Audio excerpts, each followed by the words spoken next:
সংসদ নির্বাচনের দিনে একই দিনে আমরা আরেকটা আলাদা ব্যালেটে সেই জুলাই জাতীয় সনদের পক্ষে জনরায়টা নেয়ার জন্য বলেছে, সেটাই রেফারেন্ডাম। এই রেফারেন্ডাম অনুষ্ঠানের জন্য আমাদেরকে কনস্টিটিউশনে কোনো অ্যামেন্ডমেন্ট আগে আনতে হবে না।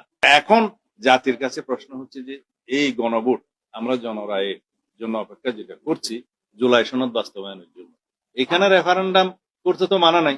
সংবিধানে আর কোথাও এগুলো বাদ দিয়ে রেফারেন্ডাম করা যাবে না এমন কোনো তো প্রশ্ন নাই, এমন কোনো বিধান নাই।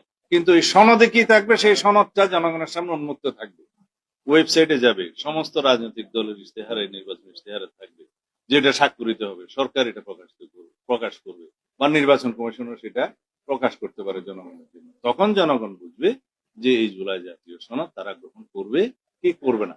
তখন এই রায়টা রেফারেন্ডামের মাধ্যমে যখন আসবে, সেই জনরায়টা তো সার্বভৌম ক্ষমতার একটা রায়, সুতরাং সেটা সবাই মানতে বাধ্য হবে।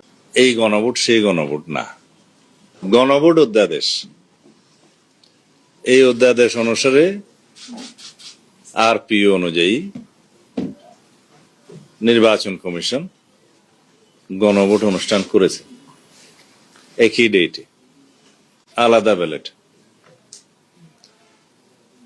সংবিধানের 142 অনুচ্ছেদ অনুসারে সাংবিধানিক যে গণভোট, এই গণভোট সেই গণভোট না।